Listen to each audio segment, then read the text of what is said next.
जयाद्वैत गौरभक्तवृन्द भक्तगोष्ठी सहित गौरांग जय जय। सुनिले भागवत कथा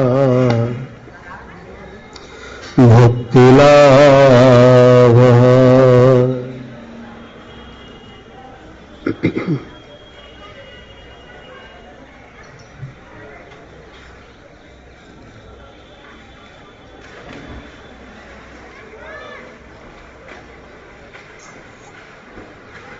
दूषितान् बहुदोषेण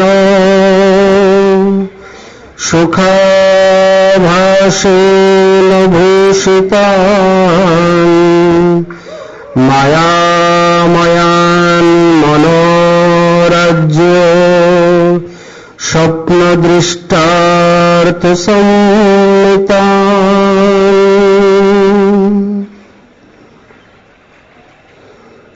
कलिजुग पावन अवतार श्री श्री कृष्ण चैतन्य महाप्रभु अति अंतरंग प्रिय पार्षदवर गौड़ीय आचार्य कुलवर्ज्य श्री श्री वृंदारण्याश्रयी परम विरक्त शिरोमणि सर्वस्वामी पदेर अन्यतम विश्व वैष्णव राज सभा सभाजन भवन श्री श्रील सनातन गोस्वामी पाद तदीय अमर महाग्रंथ श्री श्री बृहद भागवतामृते द्वितीय खंडे भजन नामक तृतीयाध्याये এই জগতের দশাবলী কীর্তন করতে গিয়ে বলছেন, दूषितान् बहुदोषेण सुखाभासेन भूषितान् मायामयान् मनोराज्य स्वप्न दृष्टार्थ सम्मितान्।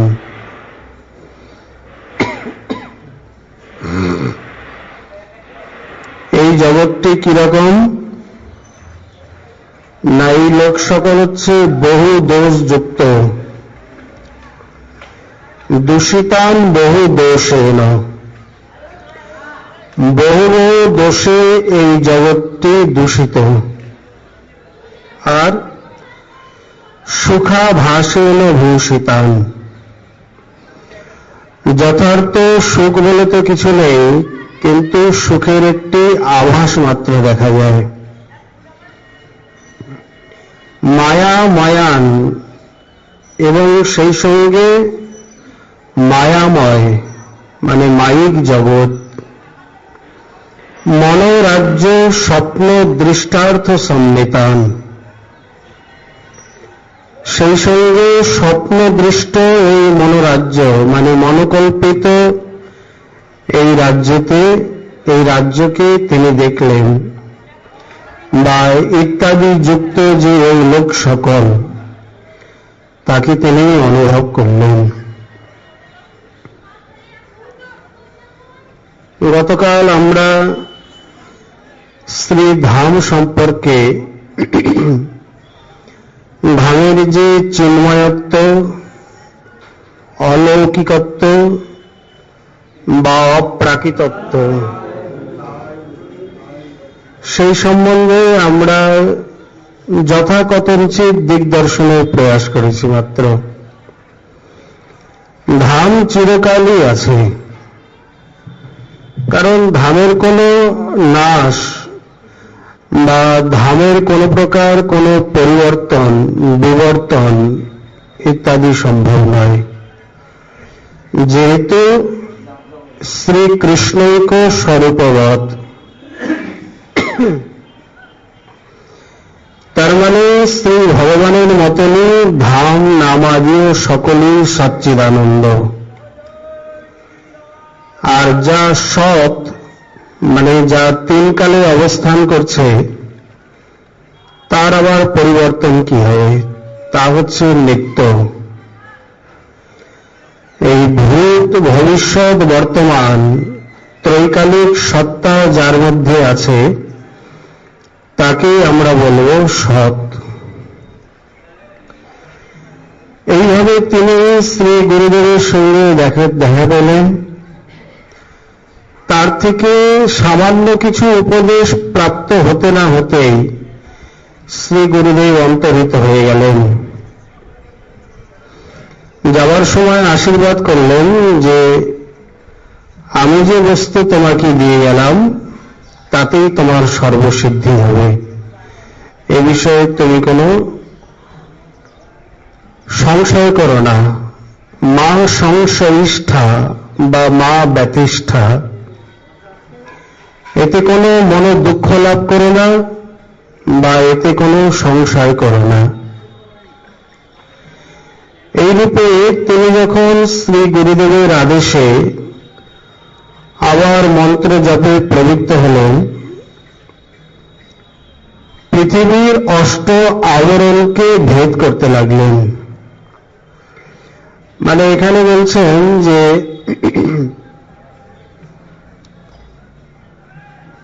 এর আগে একবার তিনি অতিক্রম করে ইন্দ্রলোক আদি ঘুরে এসেছেন, সেটি স্থূল শরীরে। এইবারে তিনি যে অতিক্রম করছেন সমস্ত কিছু সূক্ষ্ম শরীরে।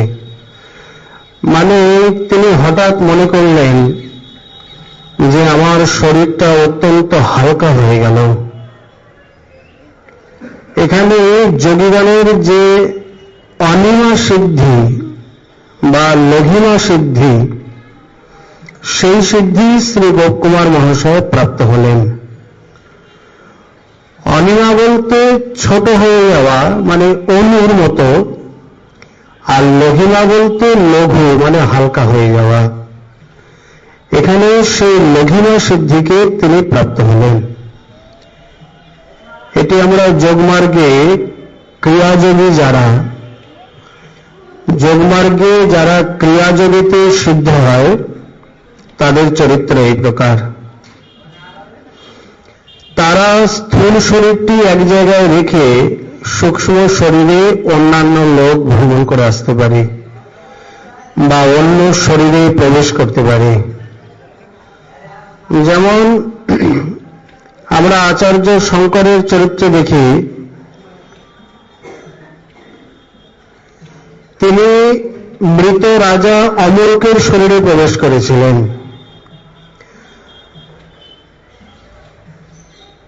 নিজের শরীরটাকে জঙ্গলের মধ্যে স্থূল শরীরকে রক্ষা করে নিজের শিষ্যগণকে প্রহরী রেখে সূক্ষ্ম শরীরে তিনি রাজা অমরকের শরীরে প্রবেশ করে আবার রানীর সঙ্গে এই কাম ক্রিয়াদি শিক্ষা করে আসেন। পরে অবশ্য ধরা পড়ে গিয়েছিলেন, কিন্তু যাই হোক, এইভাবে ক্রিয়াযোগীগণ অন্যান্য লোকও ঘুরে আসতে পারে। কিন্তু ক্রিয়াযোগের সঙ্গে ভক্তিযোগের এখানে পার্থক্য,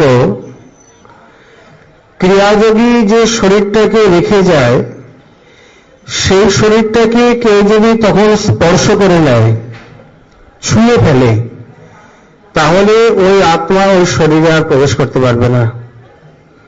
মানে তখন এমন একটি স্থিতি হবে, না তার মৃত্যু না তার জীবন, এই মাঝখানে তার এই জীবন এইভাবে একেবারে সেই প্রলয় পর্যন্ত এইভাবেই চলতে থাকবে। যেহেতু তার শরীর পরিত্যাগ হয়নি, মানে সে মৃত নয়, এই জন্য আত্মা এইভাবে ওই সূক্ষ্ম শরীরে ঘুরে বেড়াবে। আর যেহেতু শরীরটা অন্যের দ্বারা স্পৃষ্ট হয়ে গেছে, এই জন্য ক্রিয়াযোগের নিয়ম অনুযায়ী সেই শরীরে তিনি আর প্রবেশ করতে পারবেন না। ওই শরীরটাকে কেউ স্পর্শ করতে পারবে না, এমন জায়গায় তাকে সুরক্ষিত রাখতে হবে। আজ শ্রী গোপকুমারের ক্ষেত্রে বা ভক্তি জগতে এই যে সিদ্ধি আসে, সেক্ষেত্রে কিন্তু এই প্রকার কোনো ব্যাপার নেই। তিনি ইচ্ছা মতো স্বাধীন, ইচ্ছা করলেন চলে গেলেন, ইচ্ছা করলেন প্রবেশ করলেন, ইচ্ছা করলেন ত্যাগ করলেন, ইচ্ছা অনুযায়ী গ্রহণ করলেন, সবটাই তার নিজস্ব ইচ্ছার উপর। পরম স্বতন্ত্র রূপে। এইখানে তিনি যখন সেই আবরণাদি মানে এইবার এই মন্ত্রজপের প্রভাবে তিনি যখন সেই লোককে অতিক্রম করছেন, এই লোকটাকে দেখছেন সম্পূর্ণ দূষিত। কিসের দ্বারা দূষিত? বহু বহু দোষের দ্বারা। আমি কি বলবো? যেমন দেবর্ষি নারদ দেখলেন কলির প্রারম্ভে অট্টশূলা দ্বিজাতয়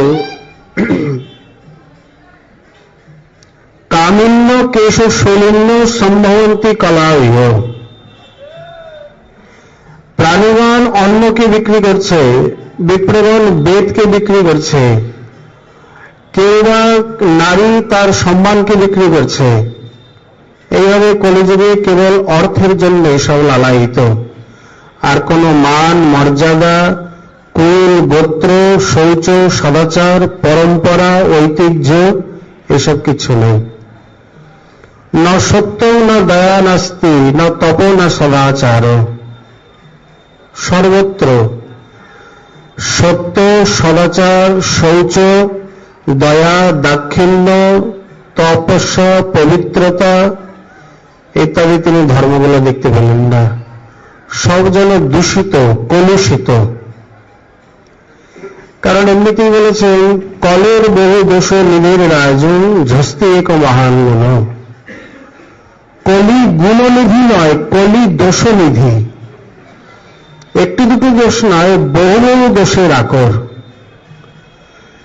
আর এই কলিতে যে কোনো কার্য করবেন, কলি হচ্ছে সর্বসাধন ও বাধক।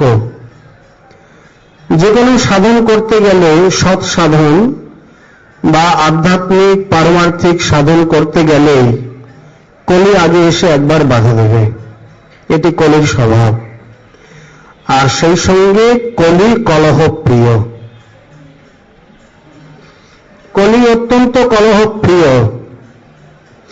এই জগতে যারা অত্যন্ত কলহ করে থাকে বা কলহ প্রিয় যারা, তারা যে কলির প্রতিরূপ বা কলি যে তাদের মধ্যে আবিষ্ট, এটি তো বলাই বাহুল্য।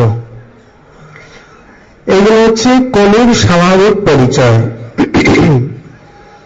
অতএব এই প্রকার বহু দোষযুক্ত পৃথিবীকে দেখলেন। তস্মাদিদং জগদশেষম অসৎস্বরূপম স্বপ্নাভম অস্তভীষণম পুর দুঃখ দুঃখম। শ্রী ভগবান ব্রহ্মা স্তুতিতে বলছেন এই জগৎটা এইরকম। তস্মাদিদং জগৎ অশেষম অসৎ স্বরূপম। অসৎ মানে যার কোনো সত্তা নেই, মানে নিত্য নয়, অনিত্য। অনিত্য মানেই দুঃখময়। গীতাতে শ্রী ভগবান বলছেন অনিত্যম অসুখম লোকম এবং প্রাপ্য ভজস্ব মাম। হে অর্জুন, এই জগৎটা অনিত্য, অসুখ মানে নাস্তি সুখম যত্র। এই লোককে প্রাপ্ত হয়ে তুমি আমাকে ভজন করো। এই জন্য বলছেন বহু দোষেন দূষিত আর সুখাভাসেন ভূষিত। অলঙ্কারটি কেমন দিয়েছেন? দোষে দূষিত, সুখাভাসে ভূষিত। শব্দবিন্যাসগুলো চমৎকার। আর মায়াময়ান মনোরাজ্যম। এ তো অবশ্যই মায়াময় তো বটেই, কারণ যেহেতু মায়ার সৃষ্টি, মায়িক। স্বপ্ন সুখাভাস বলতে আভাস কাকে বলে? মূল বস্তু নয়, অথচ মূল বস্তুর মতো, তাকে বলা হয় আভাস। যেমন আমরা বলতে পারি সূর্যাভাস। সূর্য উদয়ের বহু প্রাক্কালেই যেমন অন্ধকার দূর হতে থাকে, এটি সূর্যোদয় বা সূর্যোদয়ের ফল নয়, সূর্যোদয়াভাস মানে সূর্য উদয়ের আভাস। সূর্য উদিত হলে তো সম্পূর্ণ প্রকারে এই প্রকার অন্ধকার চলেই যাবে, কিন্তু সম্পূর্ণ উদয় হওয়ার প্রাক্কালেই এই প্রকার এই অন্ধকার বিনাশ। যেমন নাম সূর্যাদি, নাম সূর্যের প্রকটের পরই আগেই যেমন পাপ তাপ নাশ, মুক্তি আদি লাভ ইত্যাদি, তেমনি নাম সূর্য প্রকট হলে মানে হৃদয়ে নাম উদিত হলে তখন তো সাক্ষাৎ প্রেম ভক্তি লাভ, বা সেই প্রেম প্রতিপদং পূর্ণামৃত স্বাদানং পরম বিজয়তে শ্রীকৃষ্ণ সংকীর্তনম। তো প্রত্যেকের ক্ষেত্রে এরকম কিছু যথার্থ কার্য এবং আভাস রূপে দেখা যায়। সুখ নাই কবু এ সংসারে, সুখ আছে মায়ার পরপারে, আছে সুখের আকার ধরে তোমায় দুঃখ দেবার তরে, যেমন কেহ নাগিনী রে মালা বলে গলায় পড়ে। যথার্থ সুখ এখানে নেই, তাহলে সুখাভাস হচ্ছে কিভাবে, আসছে কোথা থেকে? সেটি বলছেন সুখময় গোবিন্দ চরণ, সেইখান থেকেই সুখের আভাস রূপে এই জগতে তার একটি প্রতীতি বা অনুভূতি হচ্ছে মাত্র, কিন্তু যথার্থ সুখ এই জগতে নেই। কোথায় আছে সুখ? আছে মায়ার পরপারে। এই যে বললেন অনিত্যম অসুখম, এখানে শ্রী ব্রহ্মা বলছেন পুরো দুঃখ দুঃখম, কেবল দুঃখই দুঃখ, সুখ কোথায় এখানে? যারা একে সুখ বলে মনে করে তারা তো এই জগতে দুঃখী। একাদশ স্কন্ধে বলেছেন শ্রী ভগবান, এই জগতে সুখ ভোগ করে সুখী হব এই ভাবনা যার মধ্যে, সেই হচ্ছে এই জগতে দুঃখী। যত প্রকারের দুঃখী আছে বা দুঃখের লক্ষণ করা হয়েছে তার মধ্যে বলছেন আমি সুখ ভোগ করে সুখী হব। কোন সুখ? এই পাঞ্চভৌতিক সুখ, জাগতিক সুখ। যিনি এই প্রকার মনে করছেন তিনি হচ্ছেন জগতে সব থেকে বড় দুঃখী। তার মতো মূঢ়ধী, তার মতো বুদ্ধিহীন, তার মতো ভ্রান্ত ব্যক্তি জগতে খুব কম আছে, নেই বললেই চলে। তার মানে এই জগতে যথার্থ সুখী হওয়া যায় না। कोई तन दुखी तो कोई जन दुखी, कोई धन दुखी तो कोई मन दुखी, কেউ ধনে বা কেউ জনে, কেউ মনে বা কেউ তনে মানে শরীরে কোনো না কোনো প্রকারে দুঃখ পাচ্ছে। যে কোনো একজনের দিকে তাকালেই বোঝা যাবে। এই যে ত্রিবিধ প্রকারের তাপ, আদি ভৌতিক, আধ্যাত্মিক বা আদি দৈবিক, তিন প্রকারের কোনো না কোনো তাপ প্রতিনিয়ত এই জগতের জীব ভোগ করছে। হয় কোনো ব্যক্তির দ্বারা, জীবের দ্বারা, নইলে কোনো প্রকৃতির দ্বারা, যেমন অতিবৃষ্টি, অনাবৃষ্টি, ঝড়, জল, তুফান, বজ্রপাত ইত্যাদির দ্বারা, আর তা হলে আধ্যাত্মিক রূপে। আধ্যাত্মিক রূপে মানে শারীরিক বা মানসিক। শরীর বলতে কফ, পিত্ত, বায়ু এই তিনের বৈষম্যের ফলে, আর একে বলা হয় রোগ বা ব্যাধি, আর মনের যে শোক, তাপ, গ্লানি, অপমান ইত্যাদি একে বলা হয় আধি। এই প্রতিনিয়ত আধি বা ব্যাধির দ্বারা আমরা দুঃখিত। প্রত্যেকের, এমন কেউ নেই একটি শিশু থেকে বৃদ্ধ পর্যন্ত যার শরীরে কোনো রোগ ব্যাধি নেই বা কারোর মনে কোনো প্রকার শোক তাপ নেই। এই জন্য তো বলছেন বহু দোষে ন দূষিতান, একটু আধটু দোষে নয়। আর সুখাভাস বলতে স্বপ্নাভম অস্ত ভীষণম, জগৎটিকে স্বপ্নের মতো মানে স্বপ্নিক বলে মনে হয়েছে, প্রকৃত এখানে সুখ নেই। স্বপ্নে যেমন অনেক কিছু ভোগ করে, তেমনি এই জগতে সে মায়াময় শরীর প্রাপ্ত হয়ে মনে করে আমি এত কিছু ভোগ করছি, এত কিছু প্রাপ্ত হয়েছি, আসলে কিছু নেই। রাজার যে রাজ্য পাট যেন নাটুয়ার নাট, দেখিতে দেখিতে কিছু নয়। দুদিনে ফুলে ফলে সমৃদ্ধ হয়ে কত কিছু, দুদিন পরে কিছু নেই। দুদিন পরে কি, মুহূর্তের মধ্যে চোখ বুঝলেই সব গেল। যেখানকার স্বপ্ন সেখানেই থেকে গেল, ভেঙে গেল। অতএব বলছেন স্বপ্নাভম। এখানে স্বপ্ন সম্বন্ধে শ্রী রূপ গোস্বামী প্রভু উজ্জ্বল নীলমণিতে কিছু বিচার করেছেন। আমরা সেই বিচারটি এখানে একটু আলোচনা করে নিই, আমাদের সুবিধাই হবে। স্বপ্ন বলতে নিদ্রায় সাধারণত আমাদের ত্রিভুজ দশা, জাগ্রত, স্বপ্ন, সুষুপ্তি। জাগ্রত বলতে জেগে থাকা, এখন যেমন জেগে থাকা আছে। স্বপ্ন বলতে নিদ্রাচ্ছন্ন হয়ে কিছু দেখা বা বলা। স্মৃতিশাস্ত্র বলছে নিদ্রায় যে কিছু বলে, মানে বিড়বিড় করে বা কিছু উচ্চারণ করে, ওকে নিদ্রা বলে। ওটা একটি রোগ, ওটা যথার্থ নয়। অনেক সময় পূর্ব অভ্যাসবশত বলে, বা স্বপ্নে সুখ দুঃখে ভয় পেয়ে কিছু বলে, বা বলতে বলতে এরকম অনেকের অভ্যাস হয়ে যায় স্বপ্নে কথা বলা। আর তৃতীয় হচ্ছে সুষুপ্তি, একেবারে গাঢ় নিদ্রা, যেখানে কোনো প্রকার কোনো স্বপ্নাদি আসে না, কোনো চৈতন্যও থাকে না। তখন কে কি বলল বা গায়ে হাত দিল বা চিমটি দিল কিছুই বোঝা যায় না। ওহ, সুখম অহম অসৎসম ন কিঞ্চিৎ বিবিদিষাম। আমি এত সুখী, এত গাঢ় নিদ্রায় ছিলাম, কিছু জানতেই পারিনি। কে বলছে? আমি বলছি, মানে আমি ছিলাম।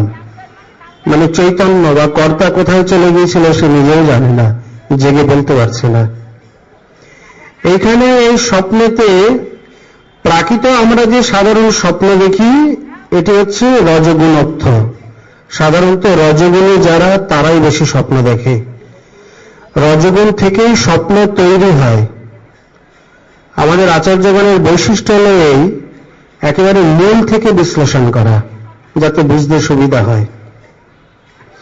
যেমন সুচিকিৎসক মূল থেকে রোগের চিকিৎসা শুরু করে, তা না হলে রোগকে নিরাময় করা যাবে না, রোগ ধরাও যাবে না।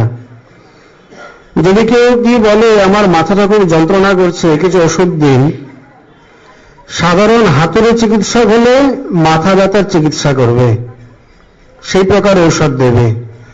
আর যদি বিজ্ঞ চিকিৎসক হয়, কখনোই মাথা ব্যথার ঔষধ দেবে না, আগে বিচার করবে মাথা ব্যথাটা হচ্ছে কোথা থেকে। অনেক কারণ থেকে হয়, অনিদ্রার থেকে, বায়ু উগ্র হয়ে গেলে, শৌচাদি পরিষ্কার না হলে, ক্ষুধাহাদি না লাগলে, খাদ্য হজম না হলে, বহু বহু কারণ রয়েছে। আগে সেইগুলো অন্বেষণ করবে, তার চিকিৎসা করবে। ওটা ঠিক হলে মাথা যন্ত্রণা আপনা আপনি ঠিক হয়ে যাবে। এই হচ্ছে সুচিকিৎসকের লক্ষণ। তেমনি আচার্যগণ মূলে গিয়ে অন্বেষণ করছেন স্বপ্ন হয় কোথা থেকে, আসে কোথা থেকে। স্বপ্ন আসে রজগুণ থেকে। যারা অতিরিক্ত রজগুণী বা রজগুণের সেবন করে বা রজগুণের আলাপ আলোচনা ইত্যাদি করে, তারাই বেশি স্বপ্ন দেখে। তমগুণে আচ্ছন্ন হয়ে থাকে আর সত্যগুণে তো এর ঊর্ধ্বে। এই জন্য বলছেন প্রাকৃত স্বপ্ন রজগুণত্ব। এই জন্যে প্রাকৃত স্বপ্ন কোনো কোনো সময় নিদ্রা হয়ে, মানে মিথ্যা হয়ে যায়। সবসময় স্বপ্ন সত্য হয় না। আবার চক্রবর্তীপাদের মতে স্বপ্ন একেবারে মিথ্যা নয়, কখনো মানে ক্বচিৎ কদাচিৎ কিছুটা সত্য। স্বপ্নে কখনো কখনো প্রারব্ধ ভোগ হয়ে যায়, বিষয় ভোগ হয়ে যায়। কারোর একটি সুন্দর বাড়ি বা গাড়ি দেখে মনে হলো আমার যদি এরকম একটি হতো, কিন্তু সেই রকম আর্থিক অবস্থা নেই, এটি কেবল মনে মনেই হলো। এমনকি হতে হতে খুব প্রগাঢ় দশা, তখন প্রকৃতি হয়তো তাকে একদিন স্বপ্নে একটা ভালো বাড়ি উপহার দিল, বা সে দেখছেন খুব সুন্দর বাড়ি তৈরি করেছেন, তার মধ্যে অবস্থান করছেন, গৃহপ্রবেশ হচ্ছে ইত্যাদি ইত্যাদি, বা একটা সুন্দর নতুন গাড়ি কিনে একেবারে হাওয়ার বেগে উড়ে যাচ্ছে। এই স্বপ্নে তার ভোগ হয়ে গেল। এগুলো কিঞ্চিত ভোগ। এইভাবে বহু প্রারব্ধ ক্ষয় হয়ে যায় বা বহু বাসনা ক্ষয় হয়ে যায়। এই জন্য সবসময় স্বপ্নটা মিথ্যা নয়। তবে আচার্য শঙ্কর একেবারেই মিথ্যা বলে দিয়েছেন, কিন্তু তাও নয়। এই হল প্রাকৃত স্বপ্নের অবস্থা। অপ্রাকৃত স্বপ্নের মধ্যে যেমন শ্রী যোগমায়া দুর্গা দেবী, তিনি আবার উষা এবং অনিরুদ্ধকে একসঙ্গে স্বপ্ন দেখিয়েছেন। এই স্বপ্নটি ভাগবতে আছে, উষা দেবী স্বপ্ন দেখেছেন, আর ব্রহ্মবৈবর্ত পুরাণে আছে উষা অনিরুদ্ধ দুজনে একসঙ্গে দেখেছেন, দুজনেরই মন চঞ্চল হয়ে গিয়েছিল। সমাধান করেন উষা দেবীর সহচরী যোগিনী চিত্রলেখা। তিনি অনিরুদ্ধকে পালঙ্কের সঙ্গে ঘুমন্ত অবস্থায় এই উষার ঘরে এনে তিনি তাকে স্থাপন করেন। যেহেতু ভগবত পরিকর্ত মানে ভগবত সন্তান বা নিত্যশুদ্ধ দ্বারকার পরিকর, এই জন্য বলছে এটি অপ্রাকৃত স্বপ্ন। এই অপ্রাকৃত স্বপ্ন আবার মিথ্যা নয়, অপ্রাকৃত স্বপ্ন সত্য। মানে তারা যে উভয়কে দর্শন পেয়েছিলেন, অধর রসাদি পান করেছিলেন, এটি সত্য, এটি স্বপ্নই মিথ্যা নয়। আবার সিদ্ধ পুরুষগণ যে স্বপ্ন দেখেন, স্বপ্নে কখনো ভূষণাদি প্রাপ্ত হওয়া, ইষ্টের কৃপা লাভ, বা যেমন সিদ্ধ হওয়া আতর ইত্যাদি পেয়েছিলেন, এটি এক প্রকার তার মানে অন্তর্বশতে যদ্যপি, কিন্তু সেই আতরের গন্ধে বাইরে সকলে গন্ধটি সকলে অনুভব করেছিলেন এবং সেই গন্ধে চতুর্দিক আমোদিত হয়ে গিয়েছিল। এই প্রকার কোন সিদ্ধ পুরুষ স্বপ্নে যদি কোনো বস্তু, কোনো আভূষণ, কোনো চিহ্ন বা কোনো দ্রব্য ইত্যাদি পান, এটি সত্য, বাস্তবে সেটি দেখা যায়। সিদ্ধ পুরুষের স্বপ্ন প্রায় করে মিথ্যা হয় না, কারণ সিদ্ধ পুরুষ তো রজগুণে নয়। প্রাকৃত সত্য, রজ, তম তিনটি পরাভূত হয়ে গেলে বা দূরীভূত হয়ে গেলে তখন জাত হয় শুদ্ধ সত্য। এই শুদ্ধ সত্যকে বলা হয় বাসুদেব, বসুদেব। এই বিশুদ্ধ সত্যং বসুদেব শব্দিতম, এই বিশুদ্ধ সত্য বা বসুদেব, এই বসুদেবে যিনি প্রকটিত হন তিনি হলেন বাসুদেব। মানে তখন তার ইষ্ট সাক্ষাৎকার লাভ হয়। তা তিন গুণের অতীত হয় ইষ্ট সাক্ষাৎকার, অতএব সেখানে রজগুণর্থ স্বপ্নের মতো মিথ্যা হবে কেন? সেখানে সিদ্ধ পুরুষ যে স্বপ্নাদি দেখেন বা স্বপ্নে যা প্রাপ্ত হন তা চিরসত্য এবং বাস্তবেও তা পাওয়া যায়। এছাড়াও আরো কয়েকটি দশা রয়েছে, 5টি দশা দেখিয়েছেন। যেমন বিশ্ব, বিশ্ব বলতে স্থূল উপাধি, আমাদের এই বাইরের যে উপাধি, মানে জীবের জাগ্রত অবস্থা, একে বলা হয় বিশ্ব। তৈজস বলতে জীবের রাজস অহংকার বা স্বাপ্নিক অবস্থা, এটি একটি দশা।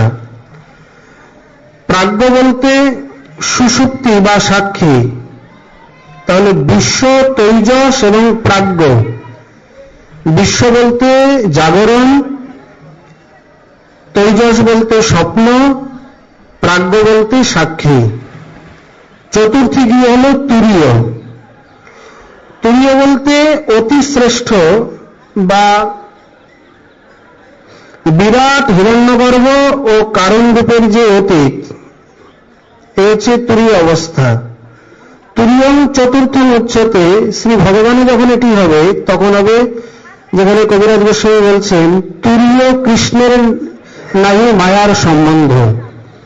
এই অবস্থাটা একটু আলাদা। আর এই অবস্থা যখন ঐকান্তিক ভক্ত লাভ করবে তখনকার কথা বলছেন, অতি শ্রেষ্ঠ বা এই 3টি দশার অতীত যিনি, সে হচ্ছে তুরীয়। পঞ্চম হচ্ছে প্রেমময় দশা বা প্রেমময় অবস্থা, তাকে বিশেষণে বোঝাতে গিয়ে বলছেন প্রেমময়ী দশা বা প্রেমময়ী অবস্থা। শ্রীপাদ কিন্তু এই অবস্থাকে বলতে গিয়ে এই স্বপ্নের বিচার করেছেন। আমরা প্রসঙ্গত আগের বিচারটি নিয়ে আসলাম। এইখানে তিনি বলতে যাচ্ছেন এই যে প্রেমময় অবস্থা, মানে এটি তো ভগবত পরিকরে, এটি জীবে সাধারণত প্রায় দেখা যায় না, খুব কম দেখা যায়। একেবারে যে হয় না তাও নয়, ব্যতিক্রম দৃষ্টান্তও আছে। এই প্রেমময়ী অবস্থায় গিয়ে স্বপ্নবৎ দৃষ্ট যে সকল বা স্ফূর্তি আদি অত্যাশ্চর্যময় এবং সম্ভোগ আদি থেকেও অতিশয় আস্বাদনময়। এই আস্বাদনময়ী অবস্থাটি শ্রী যুগল কিশোর বা বিশেষ করে শ্রীমতী রাধারানী, গোপীগণ বা মঞ্জুরিগণ মুহুর্মুহ আস্বাদন করে থাকেন বা তাদের মধ্যে অনুভূত হয়। মঞ্জুরি মানে পৃথকভাবে হয় না, যখন রাধা আদি গোপীগণের মধ্যে বা ব্রজবালাগণের মধ্যে হয় তখন তাদের মধ্যেও দেখা যায়। এখানে বলছেন সাক্ষাৎ সম্ভব অবস্থার থেকেও সংকীর্ণ, প্রকীর্ণ বা ইত্যাদি অবস্থার থেকেও এই স্বপ্নের দশাটি অতিশয় অতিশয় আস্বাদনময়। এই হচ্ছে স্বপ্নের অবস্থা। এখানে তিনি বলছেন স্বপ্নাগম অস্তভূষণং পুরো দুঃখ দুঃখম। কিন্তু এর আগের যে কতগুলি দশা আমরা যা বললাম, আমাদের এখানে সেই স্বাপ্নিক অবস্থায় কিন্তু আমরা এখানে সুখাভাসটাকে প্রাপ্ত হই, বস্তুত স্বরূপত নয়। এই অংশকেই তিনি বলছেন। এই প্রসঙ্গে আমরা আরেকটু জেনে রাখি, এই স্বপ্ন নিয়ে তো অনেক বিচার আছে। কেউ মিথ্যা, কেউ সত্য, কেউ সত্য মিথ্যা ইত্যাদি মিলিয়ে মিশিয়ে বলেছেন। এর মধ্যে আবার কোন স্বপ্ন সত্য হয়? স্বপ্নতে যদি দেব, দ্বিজ, গো, গুরু, পিতা, তপস্বী, রাজা এরা কিছু বলে বা এরা কিছু দর্শনাদি দেয়, সেই স্বপ্নগুলো বাস্তবে সত্য হয়। এই স্বপ্ন কোনোদিন মিথ্যা হয় না। শ্রী গুরুদেব যদি স্বপ্নে কিছু বলে, কোন দেবতা, গোমাতা বা এই প্রকার পিতার সঙ্গে মাতাও, কোন বিরাট তপস্বী বা কোন মহৎ সাধু বা কোন সেই প্রকার বিষ্ণুর শ্রেষ্ঠ রাজা, এই স্বপ্ন বাক্য আবার সত্য হয়ে যায়। এই স্বপ্ন বাক্য মিথ্যা হয় না। মানে স্বপ্ন বাক্য মিথ্যা হয় না মানে সেই স্বপ্নই মিথ্যা হলো না, তার মানে সত্য হয়ে গেল। এই হলো স্বপ্নের যথাকথঞ্চিত পরিচয়। এইখানে আমরা যে স্বপ্ন দেখছি, মানে আমরা যে সুখাভাস প্রাপ্ত হচ্ছি, একে আবার শ্রীপ্রভু দার্শনিক ভাষা আর একভাবে বুঝিয়েছে। আমরা এতক্ষণ শ্রীরূপের কলমে বুঝলাম, এবার শ্রীজীবের কলমে বুঝি। যেখানে তিনি ভক্তি সন্দর্ভে ভগবত কৃপাকে ভক্ত কৃপার অনুগামিনী রূপে বর্ণনা করেছেন, সেখানে একটি ছোট্ট শব্দ দিয়েছেন, কেচির লব্ধ জাগরা। এই অংশের অনেক বিস্তার। আমরা দৃষ্টান্ত দিয়ে অংশটিকে বোঝার চেষ্টা করি। যেমন দুই বন্ধু পাশাপাশি শয়ন করে আছে, দুজনেই নিদ্রায় অভিভূত। তার মধ্যে একজন স্বপ্ন দেখছেন হঠাৎ করে ঘুরতে ঘুরতে কোন গভীর জঙ্গলে প্রবেশ করেছে, সেইখানে তাকে বাঘে ধরেছে। আর স্বপ্ন যদি এই প্রকার দেখে তাহলে কে না ভয় পাবে। রীতিমতো বাঘ তাকে আক্রমণ করেছে এবং সেই আক্রমণে সে অত্যন্ত ভীত, ব্যাকুলিত, ত্রস্ত, ব্যস্ত এবং ঘর্মাক্ত কলেবর। আর সেই সঙ্গে প্রাণপণে চিৎকার, কে আছো আমাকে বাঁচাও বাঁচাও বলে চিৎকার। এই চিৎকার অন্তঃস্থল থেকে উত্থিত হয়ে অত্যন্ত ভয়ে বাইরে পর্যন্ত মানে শব্দায়িত হয়ে উঠেছে। এমন ধরে চিৎকার করেছে পাশের বন্ধুর ঘুম ভেঙে গেছে। সে তো পরিষ্কার বুঝতে পারছে যে স্বপ্ন দেখছে। তাকে বলছে না, এই বাঘ কোথায়, চুপ কর। কে কার কথা শোনে? সে তো তখন অত্যন্ত ভীত। গায়ে হাত দিয়ে জোর করে যখন জাগালেন, আরে কোথায় বাঘ, তুই তো আমার কাছে শুয়ে আছিস। তখন বলছে, সে এক গ্লাস জল দে, বলছি সব বলছি, তারপরে একটু জল দে। একটু ঠান্ডা জল পেয়ে শান্ত হয়ে বলছে, আর বলিস না, কি জানি আজ কি খেয়েছি, কোথায় গিয়েছিলাম কে জানে, কার সঙ্গে হয়েছে, বাবা কি ভয়ানক দুঃস্বপ্ন দেখছিলাম। বলে, সে তো বুঝতে পারছি স্বপ্ন দেখছিলি, তো কি দেখলি? আর বলিস না, গভীর জঙ্গলে গেছি, সেখানে বাঘে ধরেছে। বলে, এটা তো সম্পূর্ণ মিথ্যা। বলে, না, সম্পূর্ণ মিথ্যা নয়। জঙ্গলে গেছে, বাঘে ধরেছে, এগুলো মিথ্যা। কিন্তু বাঘে ধরলে যে ভয়, যে ব্যাকুলতা, যে চিন্তা, ত্রাস, উদ্বেগ, ঘর্ম, কম্প ইত্যাদি হয়, ওগুলো তো সত্যি, কারণ শরীরে এখনো দেখা যাচ্ছে। সম্পূর্ণ মুখের মধ্যে বিভীষিকার ছায়া, ভয়ে এখনো চোখ মুখ কাঁপছে, গা দিয়ে দরদর করে ঘাম ঝরছে, এখনো শরীরটা কেঁপে কেঁপে উঠছে। এগুলো কি মিথ্যা বলবেন? এগুলো তো বাস্তব। এইখানে তিনি বলছেন আমরা এই প্রকার স্বপ্নে জগৎকে ভোগ করছি বা সুখময় বলে মনে করছি। এখন ওই সাপ্লিক অবস্থা থেকে তাকে কি উদ্ধার করলো? হয়তোবা দেখা যাচ্ছিল বাঘটা তাকে টুকরো টুকরো করে খাচ্ছে, আর অতিশয় ভীতিতে একসময় দেখা যেত তার মানে হৃদরোগে আক্রান্ত হয়ে বা হার্ট অ্যাটাক হয়ে মারাই যেত।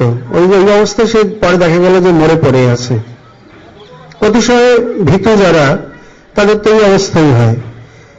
হঠাৎ অন্ধকারে কিছু দেখলে এমন জোরে চিৎকার করে ওঠে, হয় মূর্ছিত হয়ে পড়ে বা কথাবার্তা বন্ধ হয়ে যায় বা দাঁতে দাঁত লেগে যায়, কত কিছু হয়। তা তাকে জাগানোর ফলে সে যেমন আজ মৃত্যু দশা থেকে পরিত্রাণ পেল, এমনকি সাপ্নিক যে ভীতি তার থেকেও যেমন পরিত্রাণ পেল, তেমনি এই জগতে মায়া নিদ্রায় আমরা সকলেই শায়িত। আর সেই মায়ার আবরণে আবরিত হয়ে আমরা নিরন্তর এই মায়িক স্বপ্ন দেখে চলেছি।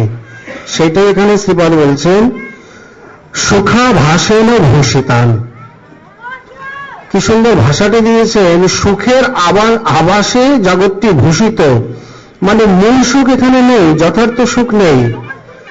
বিচার করে দেখুন, যে কোনো ব্যক্তি বস্তু পরিস্থিতির মধ্যে সুখ যদি এক বিন্দু থাকে তো তার পিছনে সিন্ধুর মতো দুঃখ লুকিয়ে আছে। কোন ব্যক্তি যেমন আচার্য শঙ্কর বলছেন সুখত ক্রিয়তে রামা ভোগ পশ্চাৎ শরীরে যায়তে রোগ। কোন ব্যক্তির থেকে আপনি সুখ নেবেন, কিছুদিনের মধ্যে আপনার শরীরে রোগ ব্যাধি জাত হয়ে যাবে। কোন বস্তুর থেকে, যেমন কেউ মিষ্টি খেতে ভালোবাসে বা ঝাল খেতে ভালোবাসে, একটু বেশি খেয়ে দেখুন দুদিন পরে কি অবস্থা হয়, আর খাওয়াই যাবে না। ডাক্তার বলে আগে রাত থেকে রক্ষা পান।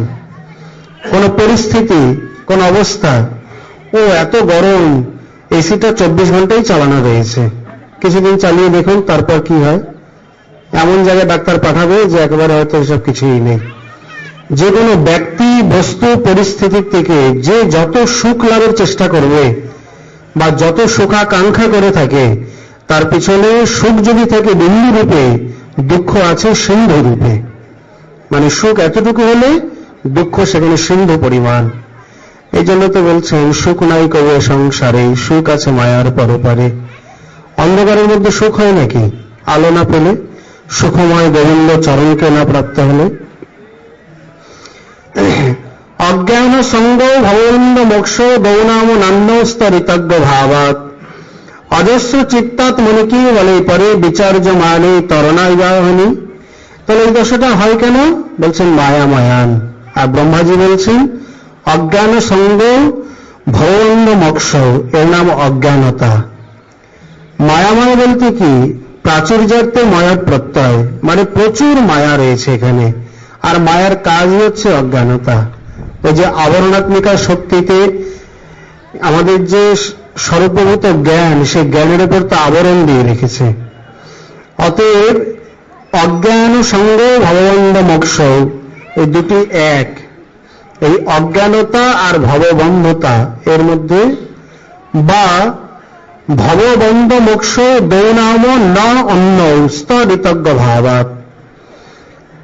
হে ভগবান, এ জগতে বন্ধন এবং মুক্তি এ দুটি আলাদা নয়, মায়ারই দুটি নাম বা মায়ারই দুটি অবস্থা। বলে কেন? ভববন্ধন মানে কি? এই জগতের মায়িক, আর মুক্তি সেইটাও তো মায়িক। অতএব মায়ারই দুটি বৃত্তি। এই জন্য যারা বুদ্ধিমান, যারা ঋতজ্ঞ, তারা কিন্তু এই প্রকার না বন্ধনের মধ্যে যায় না মুক্তির মধ্যে যায়, না বন্ধনের থেকে উদ্ধার ইচ্ছা করে না মুক্তি প্রাপ্তির ইচ্ছা করে। তাহলে তারা কি ইচ্ছা করে? তারা এর থেকে অতিরিক্ত কিছু ইচ্ছা করে। সেটি কি? না তোমার চরণ কমল প্রাপ্তি, তরণী বাহনী। তুমি যে বুদ্ধি, তুমি যে সদ্গুরু, তুমি যে সম্প্রদায়, তুমি যে নাম মন্ত্র ইত্যাদি দিয়েছ, তাকে অবলম্বন করে তোমার শ্রীচরণরূপী এই স্তরে মানে তটে এসে তারা উপস্থিত হয়, বা তোমার চরণরূপী ছত্র ছায়ায় তারা সমগ্র জীবনের এই পরিতাপকে শান্ত শীতল করে। তার মানে তুমি একমাত্র গন্তব্য বা প্রাপ্তব্য। যাবৎ রাগাদয়স্তেন স্তাবৎ কারাগৃহং গৃহম তাবন মহঙ্গ্র নিবারণ যাবৎ কৃষ্ণনাথই জানা। শুধু তাই না, এখানে বলছেন তামাত্মানং পরমাত্মা পরমাত্মানং এইবচ, তুমি একমাত্র আত্মা, তুমি একমাত্র নিজজন, তুমি একমাত্র সব থেকে কাছে রয়েছ। অথচ দেখো আত্মা পুনঃ বহির্মৃজ্ঞ অহ অজ্ঞ জনতাজ্ঞতা, তাকে আবার তারা করে কি বাইরে খুঁজে বেড়ায়। ওহো, এই যে অজ্ঞ জনতার অজ্ঞতা, একে কি বলবো বলো? অবশ্যই এটি তোমার মায়া। এই জন্য বলছেন মায়াময়ন। বাস্তবিক তোমার মায়া মোহিত হয়ে তোমাকে বাদ দিয়ে, যে কথা প্রেমানন্দ ঠাকুর আরো সহজে বলেছেন, ওরে মন ভক্তি সিদ্ধি কেবলই বিশ্বাস, নিকটে আছো রত্ন তাহাতে না করে যত্ন, কেউ হবে খুঁজিলে আকাশ। আচ্ছা, আমাদের সব থেকে নিকটে কে আছেন? আমাদের আত্মীয় স্বজন, পুত্র পরিবার, শিষ্য, কোন বন্ধু বান্ধব ইত্যাদি, সন্তান? বলে না।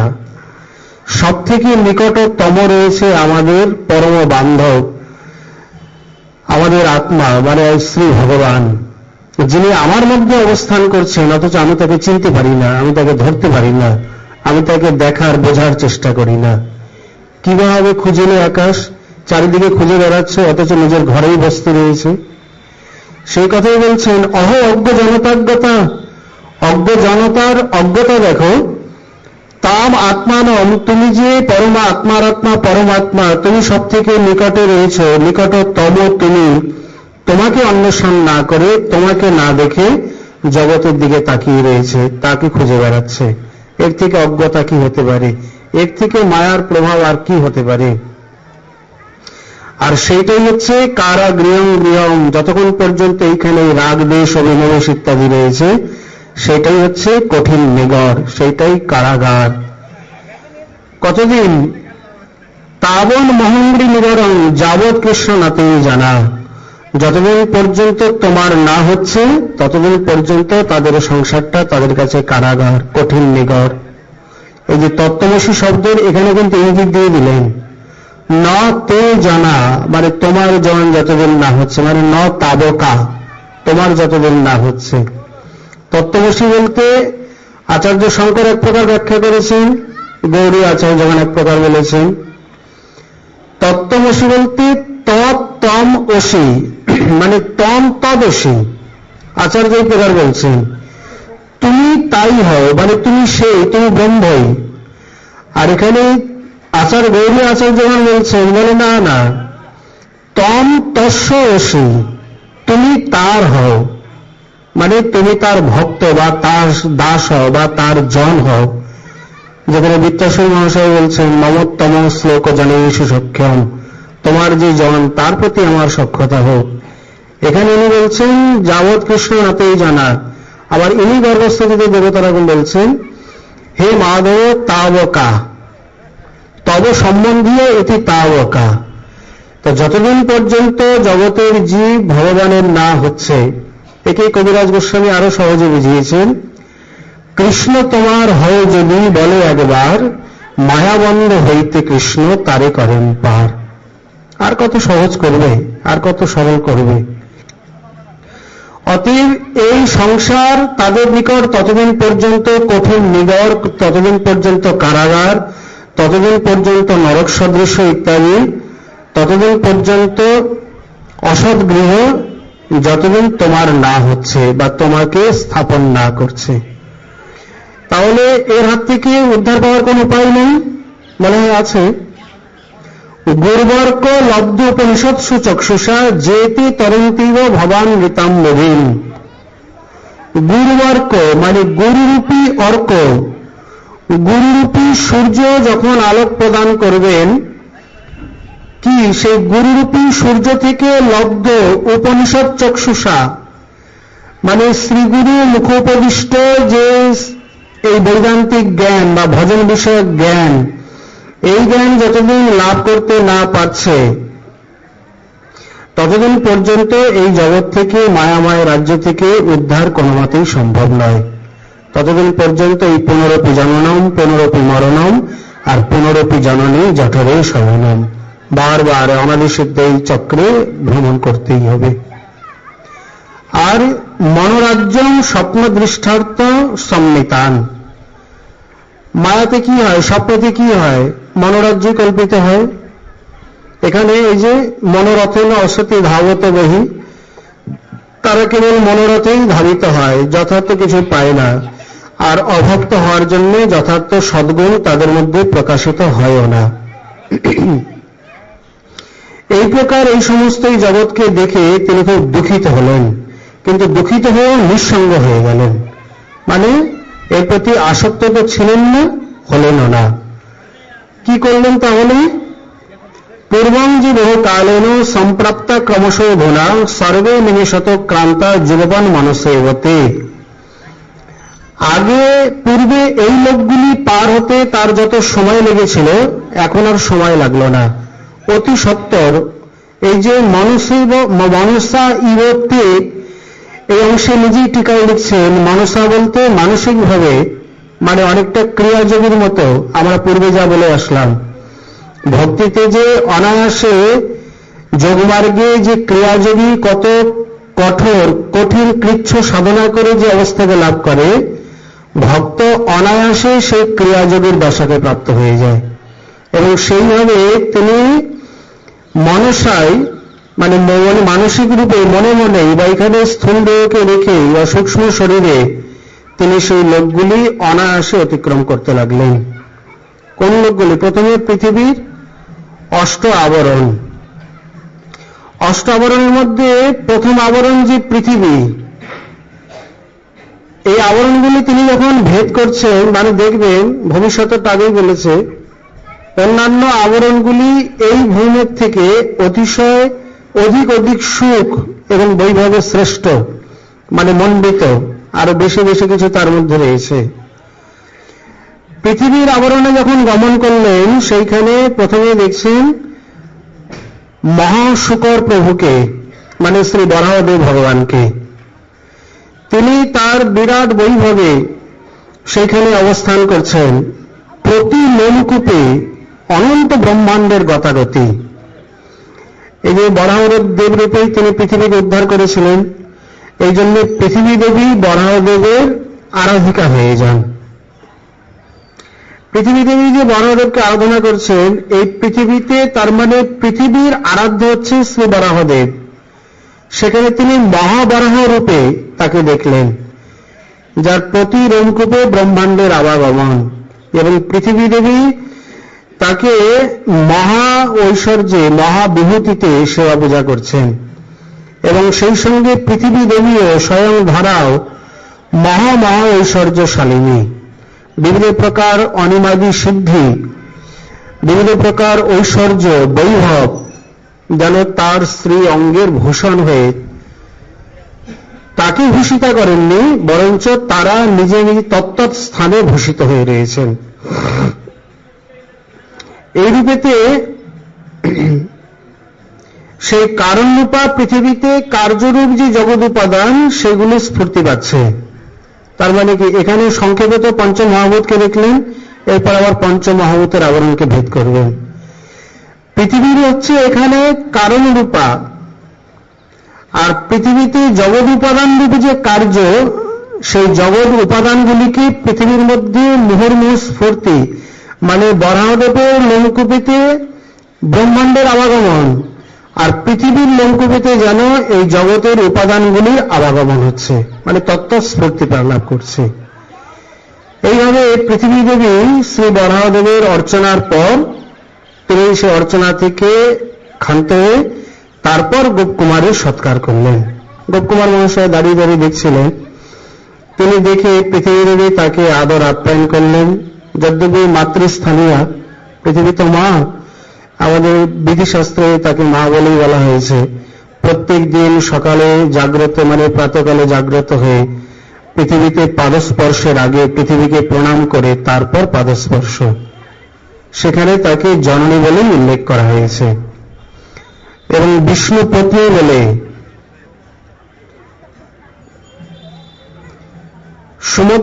সমুদ্র মেখল দেবী পর্বত স্তনমণ্ডলে বিষ্ণুপত্নী নমস্তভ্যং পাদস্পর্শং সমস্যমে। অতএব হে মাতা, হে জননী, এইরূপে তিনি এখানে কেউ পূর্বপক্ষ তুলতে পারেন যে গোপকুমার মহাশয় অতিথি, তিনি এখানে এসে দাঁড়িয়ে রয়েছেন আর উনি অর্চনা করছেন। শুধু অতিথি নয়, মানে বৈষ্ণব অতিথি।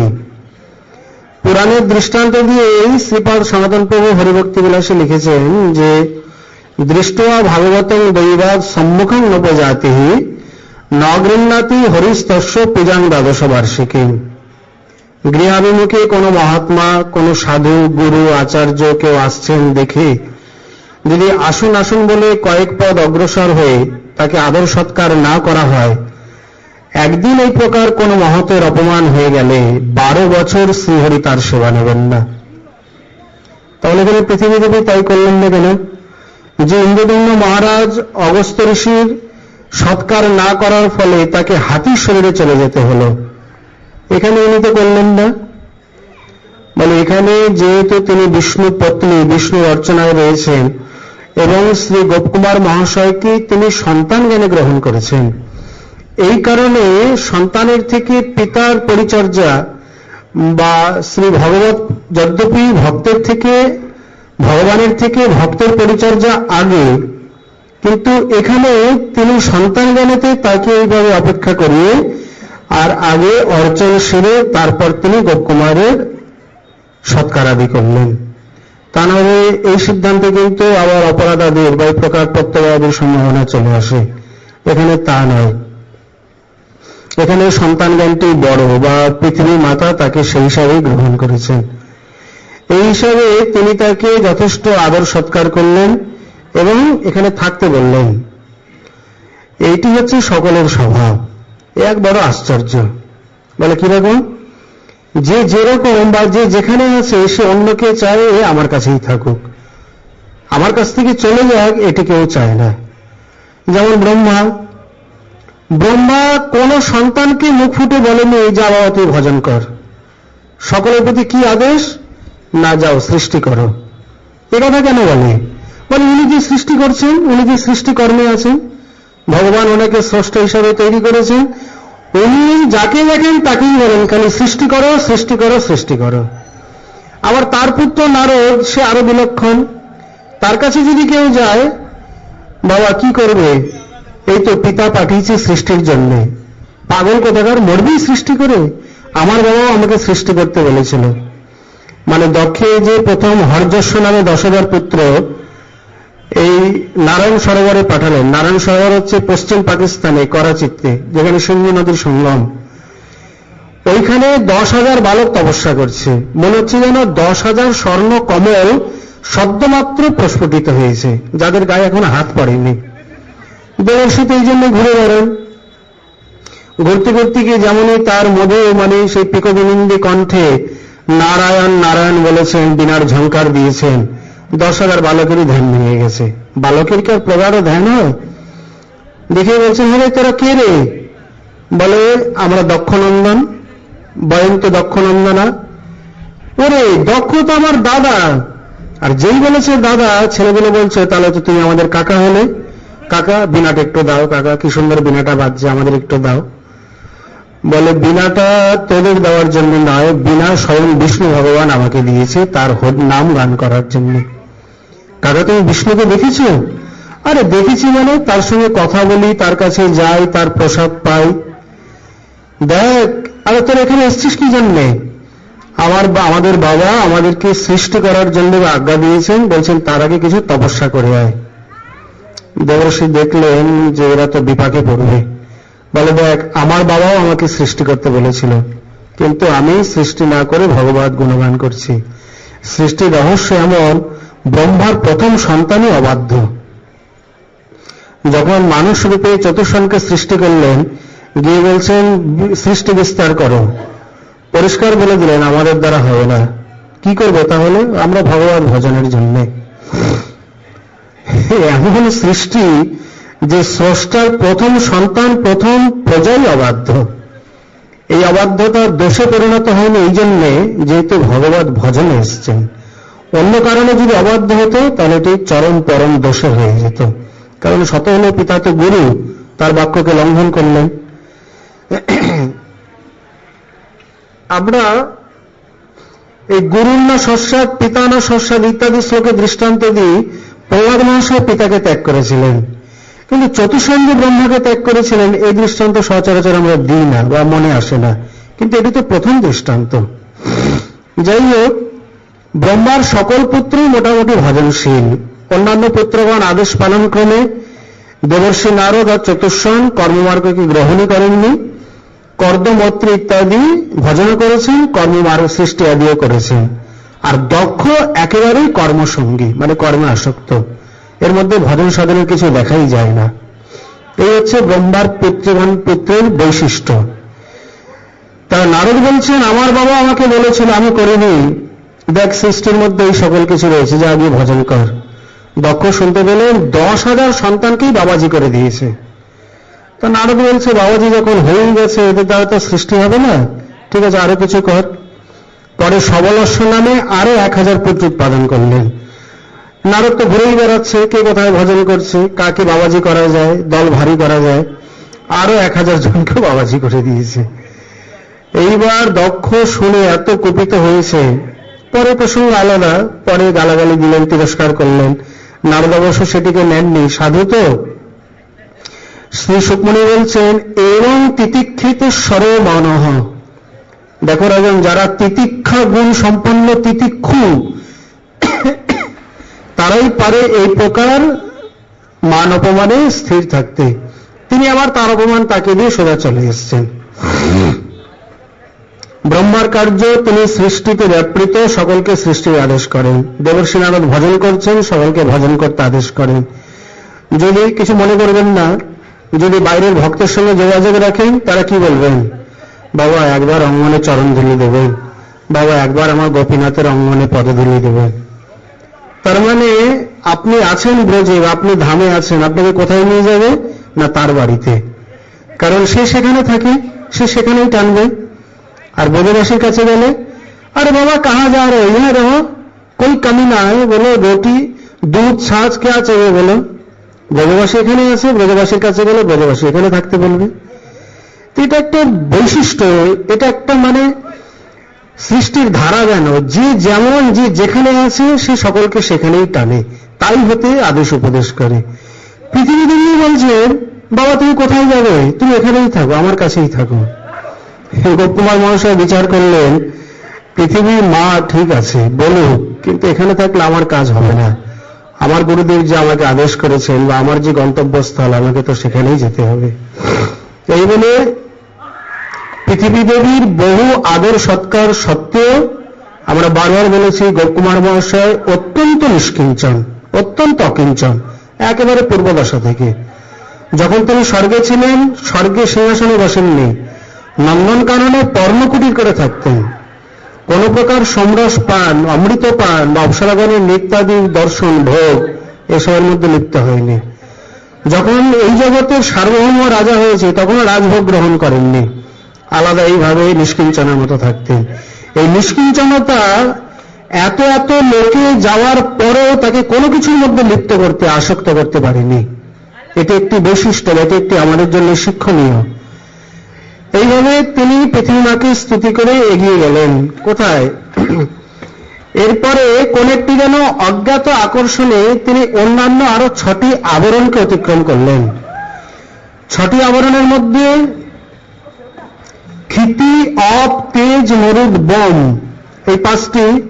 তার মধ্যে ক্ষিতিতে বরাহ ভগবান, অপে মানে জলে বাড়িতে মৎস্য ভগবান, তেজেতে সূর্য ভগবান, বায়ুতে প্রদ্যুম্ন ভগবান, বনে মানে আকাশে অনিরুদ্ধ ভগবান, আর অহংকারে সংকর্ষণ ভগবান, আর মহত্তত্ত্বে বাসুদেব ভগবান। এই হল 7টি আবরণ। আর সবশেষে প্রকৃতি। এই আবরণে তিনি যখন গেলেন, সেইখানেও সেই মানে এগুলো উত্তরোত্তর শ্রেষ্ঠ জানতে হবে। পৃথিবীর থেকে বাড়ি শ্রেষ্ঠ, বাড়ির থেকে তেজ, তেজের থেকে বায়ু, বায়ুর থেকে আকাশ, আকাশের থেকে অহংকার, অহংকারের থেকে মহৎ। এই তত্ত্বগুলো উত্তরোত্তর শ্রেষ্ঠ, উৎকৃষ্ট, সেখানকার সেব্য ভগবান, তার সেবা বৈভব, সেখানকার ঐশ্বর্য ইত্যাদি যাবতীয় কিছু উত্তরোত্তর মানে ক্রমান্বয়ে ক্রমশ শ্রেষ্ঠ উৎকৃষ্ট বলে জানতে হবে। সর্বত্রই সাক্ষী বা দ্রষ্টারূপে তিনি দেখলেন, তিনি বুঝলেন, কিন্তু কোনো কিছুর মধ্যে না লিপ্ত হলেন, না সেখানে অবস্থান করলেন। এরপর তিনি সোজা যাবেন প্রকৃতিতে। এই প্রকৃতিতে গিয়ে তিনি কিছুটা মুগ্ধ হয়েছিলেন। কিভাবে তিনি মুগ্ধ হলেন বা সেই প্রকৃতির বিবরণ শ্রীপাদ যেভাবে দিচ্ছেন, শ্রীমান মহাপ্রভুর কৃপা হলে আবার আমরা আগামীকাল সে বিষয়ে আস্বাদন করব। আজকে আমাদের শ্রী শ্রী বৃহৎ ভগবতামৃত কথা এখানে বিশ্রাম লাভ করুন। নিতাই গৌর হরি।